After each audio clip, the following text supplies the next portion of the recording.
Hey, you're listening to the On the Media Midweek Podcast. I'm Micah Lowinger. God bless the USA. That's one of Trump's most played songs at his rallies, his inauguration, and even at his June military parade. And it's one you might hear at a July 4th barbecue this week, depending on your host's taste in music and their politics. Because today's country music industry is deeply associated with a certain jingoistic rally around the flag, support the troops spirit. In this week's podcast, we're re-airing a conversation about that sound. We sort of take for granted that country music is a patriotic genre, and I think we've missed the story of how that happened. Joseph Thompson is an assistant professor at Mississippi State University and author of the new book, Cold War Country: How Nashville's Music Row and the Pentagon Created the Sound of American Patriotism.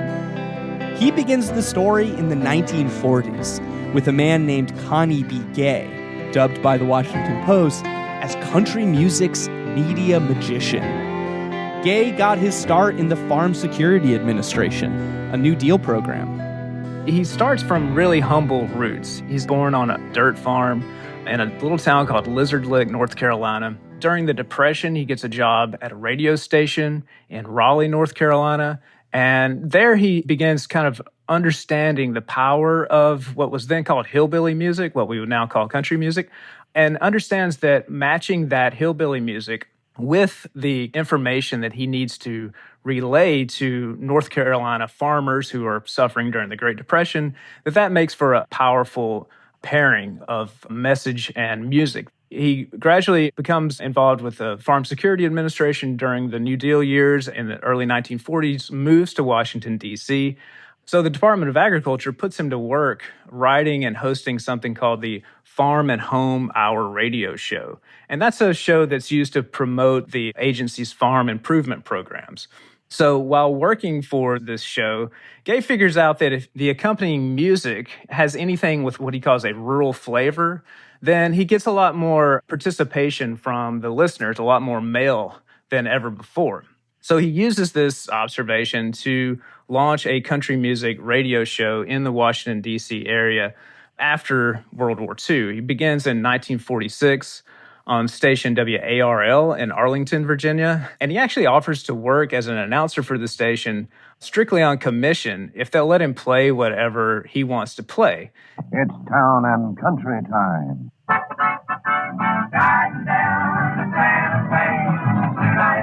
You're talking about his now legendary radio show and later TV show, Town and Country Time. In 1946, he begins hosting this show. Hi, neighbor. This is Connie B. Gay saying, pull up your nail keg and join us. In his recollection, he says the phone started ringing and people were saying, Lord have mercy, why hasn't somebody done this before? This was a typical barn dance radio show. There were these types of shows being broadcast all over the country. Of course, the most famous one that people will know of is the Grand Ole Opry. So it's sort of a variety show for different types of hillbilly music. So you might have a harmonica player. You might have some clog dancers. Watching Buck Ryan fiddling and the Echo and Cloggers doing the dancing. Yes, sir. Then you might have a bluegrass style band. I am always dreaming of my little home back among the hills of Tennessee. And then a honky-tonk band. It was a big deal both for Connie B. Gay and for hillbilly music when he managed to book a concert at DC's Constitution Hall in 1947. I grew up in DC. I've seen concerts there. It's a really nice venue. It was a big deal that he managed to get hillbilly performers at the venue because of the stigma surrounding that genre at the time. Hillbilly, obviously, it comes with this connotation of someone who is perhaps unlearned, someone who's from a rural area, maybe from the mountains, possibly uncouth in a lot of ways that would not be welcome in the polite confines of a space like Constitution Hall.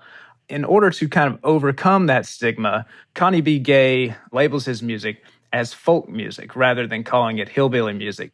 I read a Washington Post article from 1983 in which he claimed to have coined the term country music. I'm not going to give him that. In addition to being this media mogul, he was also great at self-promotion. But he was actually a great talent scout. People like George Hamilton IV, Patsy Cline, Got a feeling 'cause the Lord said my baby said goodbye. Roy Clark, Johnny Cash, How I taught the weeping willow how to cry. Andy Griffith, You get a line and I'll get a pole, honey. all got career boosts from Gaye. He discovered the accordion-playing comedian Jimmy Dean in a Washington, D.C. beer joint. Howdy, good people everywhere. Well, it's one for the money. He booked an up-and-coming rockabilly star named Elvis Presley on Gaye's hillbilly cruise on the Potomac River. He took the yodeling banjo-playing Louis Marshall Grandpa Jones on a high-profile tour of U.S. military bases in Japan and Korea, where they visited the front lines. Way down in the country, there's an old Kentucky moon, and an old sweetheart awaiting. I'm a-going to see her soon. And this was, I think, one of Connie B. Gaye's great country music innovations, as you write about in the book. He cultivated a new fan base among U.S. troops stationed overseas. This is the Armed Forces Radio Service. This is during the Korean War. He books Grandpa Jones and his grandchildren, which was his backing band at the time. So when Grandpa Jones and his grandchildren go on tour, they're not only performing these concerts for service members, but these are being recorded as well. Those recordings are then pressed onto records. Those records are then shipped to DJs within the Far East Network, the FEN, which was the Asian branch of the Armed Forces Radio Service at the time. And so then that goes into circulation on DJ's playlist. There's a way in which the government and then these private promoters like Connie B. Gaye and artists like Grandpa Jones are cultivating a real market and a real audience for country music amongst U.S. service members. And we should mention international civilian listening audiences who can hear the AFRS, even though they're not part of the U.S. military. In the early 1950s, the military was facing a personnel crisis. It needed more recruits. Tell me about Talent Patrol and the role it played in recruiting new soldiers. If you turned on the radio, the television, or opened a magazine at the time, you were probably getting some kind of a pitch to join the U.S. military. So part of that was this show that you mentioned called Talent Patrol. So imagine Star Search or American Idol, but it only features service members from the U.S. military as its contestants. And accompanying us at our service stars tonight, we have the renowned 9th Infantry Division Band, all the way from Fort Dix, New Jersey. So they would go on and showcase their diverse skills, their diverse talents, and then be awarded first, second, third place. It was meant to generate goodwill toward the U.S. military, but also serve as a kind of soft recruitment message. And who were some of the more memorable acts who participated in it? This is where a country singer named Farron Young launches his career as a country music Army recruitment singer. Now, Farron Young would go on to become a Country Music Hall of Fame inductee. He's maybe best known as the first singer of Hello Walls, a song written by Willie Nelson. Hello, walls. Hot things go for you today.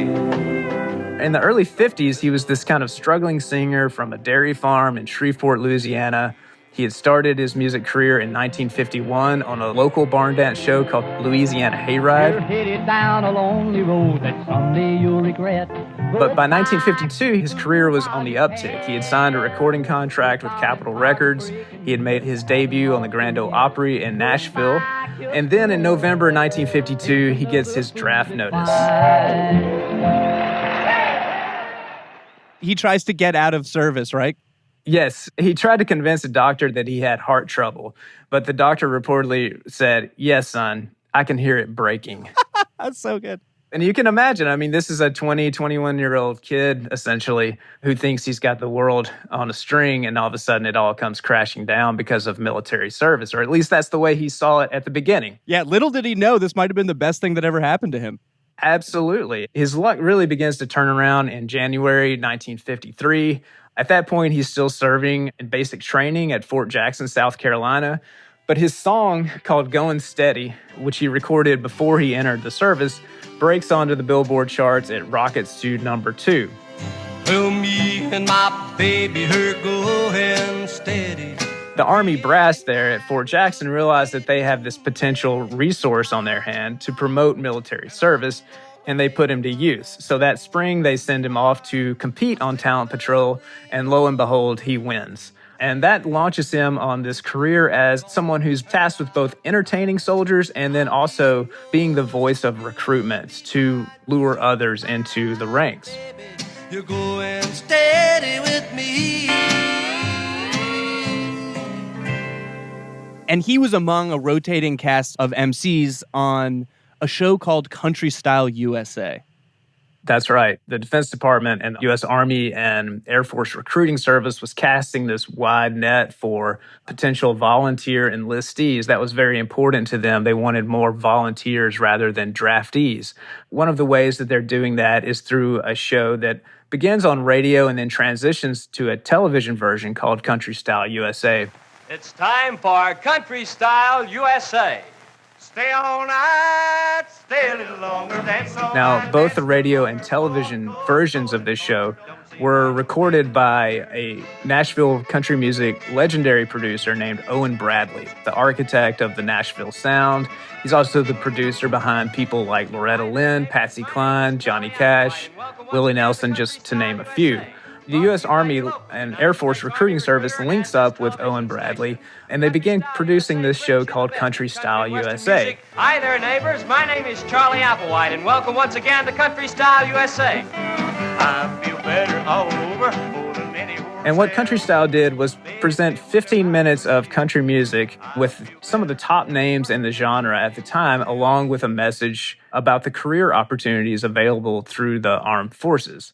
Congratulations, chum. You've got your high school diploma, and now you're really ready to step out. These days, it takes specialized training to get a really good job. But did you know that you can get that valuable training you need in the U.S. Army, and you'll be paid while learning? So by the late 1950s, country music programming is really booming for the U.S. Army. It actually accounts for more than 1/3 of the U.S. Army's televised recruitment campaigns. Why country music? Why do you think the military found it so attractive as a recruitment tool, but also as a kind of cultural force in the military's hearts and minds fight against communism? I think country music serves a couple of purposes this way. One is a demographic purpose. The recruiting service noticed this kind of pipeline of young white recruits coming from the South. They assumed that those white Southerners would enjoy country music. There was some evidence to back that up based on the success of people like Grandpa Jones and Connie B. Gay.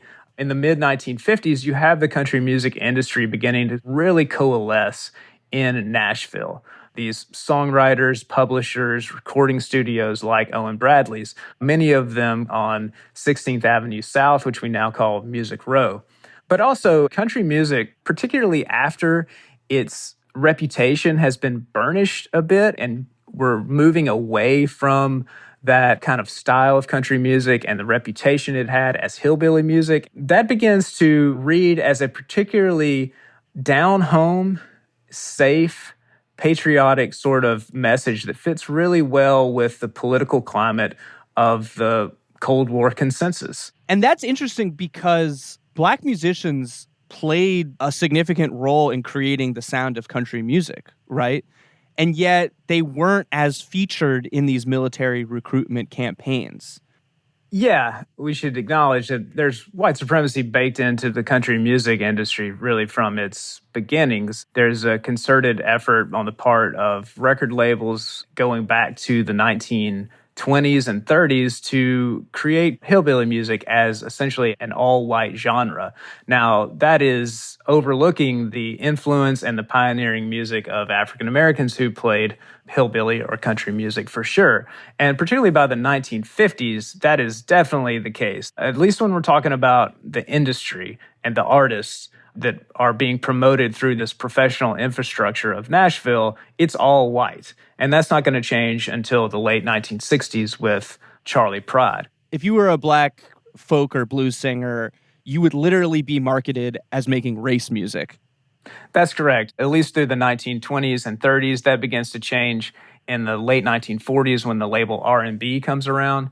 Now, this is not to say that country music did not benefit from the labor and talent of black musicians. In fact, one of the stories that I tell in the book is about Cecil Gant, a black R&B blues pianist, singer-songwriter from Tennessee, who actually played on a lot of country music sessions back in the 1940s, but didn't get the credit that he really deserves, I think.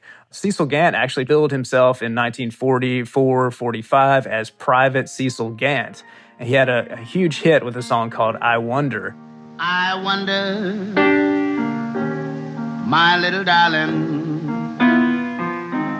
But he could not translate that wartime success and the labeling of himself as a military service member into a kind of post-war success because I think a lot of the kind of racism that was baked into the record industry in Nashville where he was cutting records. One of the biggest stars of the Grand Ole Opry in the 1920s and 30s was D. Ford Bailey, an African-American harmonica singer. But by the 1940s, he's actually fired from the Grand Ole Opry. And so when we're talking about this kind of Cold War era of country music in the 1950s and early 60s, it's an all-white genre for sure.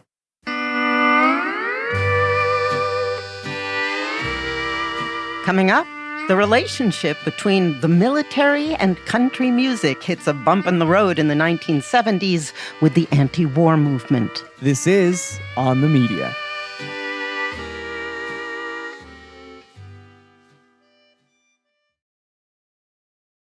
This is On the Media. I'm Brooke Gladstone. And I'm Michael Lowinger, picking up on my conversation with Joseph Thompson, author of Cold War Country.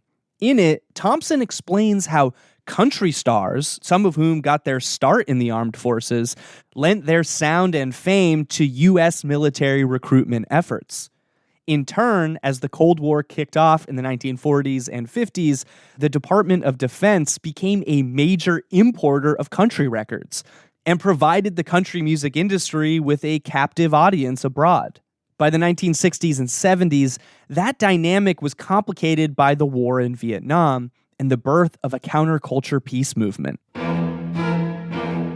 Because of depictions of service members in country fighting in Vietnam in both fictional films and documentaries, there's a kind of baby boomer sort of understanding of what that music was, and it was Creedence Clearwater, it was Jimi Hendrix, it was rock and roll songs.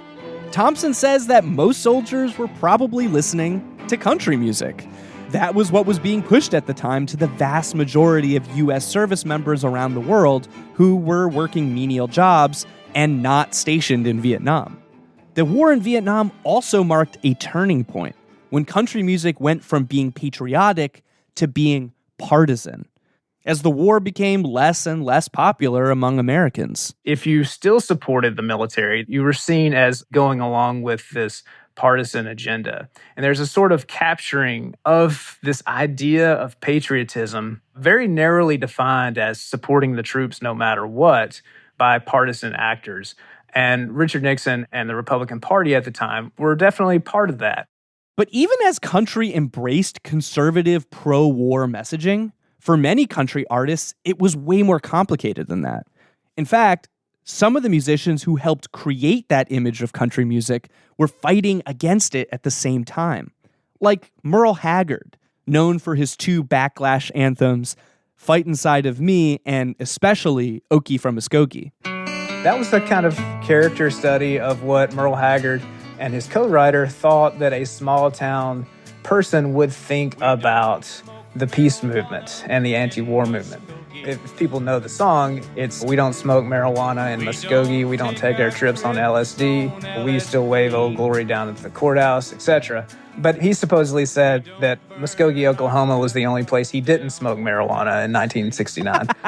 Of course, that kind of nuance is lost on not only country fans, but is lost on politicians like Richard Nixon, who thought, oh, I have essentially a spokesperson for my politics, in which he wanted to, beat up hippies and kill the peace movement. Richard Nixon invites Merle Haggard to the White House to perform. And Merle Haggard describes that experience as one of the worst in his life. The people that he was performing for, including the president, didn't know his music, didn't like country music, and the only song that they responded to was Okie from Muskogee and Fight Inside of Me, the other backlash anthem.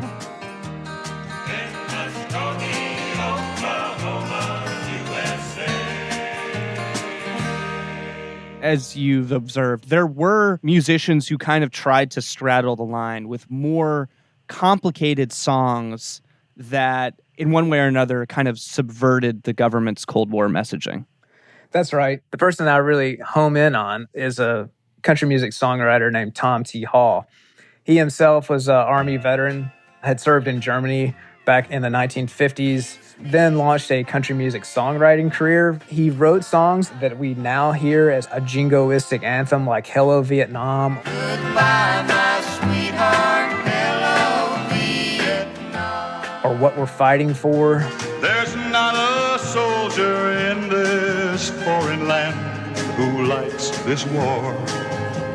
Oh, mama, tell them what we're fighting for. Then in 1971, Tom T. Hall releases his song, Mama Bake a Pie, Daddy Kill a Chicken. It's a story about a wheelchair-bound Vietnam veteran who's coming home from the war. He starts out by saying, "The people are staring at me as they wheel me down the ramp toward my plane. The war is over for me. I've forgotten everything except the pain." In the chorus, you hear he's making a request for his homecoming meal. Mama, bake a pie. Daddy, kill a chicken. Your son is coming home. 11:35 Wednesday night. Your son is coming home. 11:35 Wednesday night. Throughout this song, we hear the voice of this soldier and his interactions with his family and his acquaintances. People are learning that he's disabled. His drunk uncle makes this terrible suggestion about getting wooden legs. His former girlfriend, who had been waiting for him, is now no longer interested in staying with him, that he is disabled. So he is self-medicating with alcohol that he keeps under the blanket over his wheelchair. I argue that Hall is using this to sort of cut through the debates about the Vietnam War, the debates about what is patriotism. He's making people listen really to the consequences of war. This phenomenon you're describing reminds me of Toby Keith's 2002 anthem, courtesy of the Red, White, and Blue, The Angry American. My daddy served in the army, where he lost his right eye, but he flew a flag out in our yard till the day that he died. He wanted my mom. Keith later felt pigeonholed. He told Billboard that he didn't want to seem like this Captain America right-wing lunatic. And I didn't know this, but he was actually a registered Democrat at the time that he wrote the song.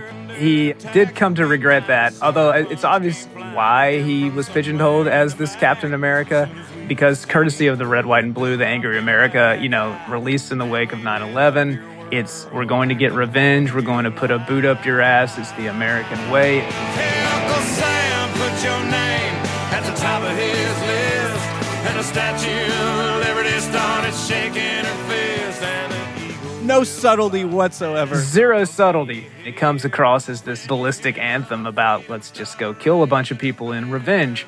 He wrote that as a sort of character study of the way he thought his father, who was a veteran, would react to the 9/11 attacks. But we often confuse the singer for the song, particularly in country music, where ideas about authenticity are so highly valued.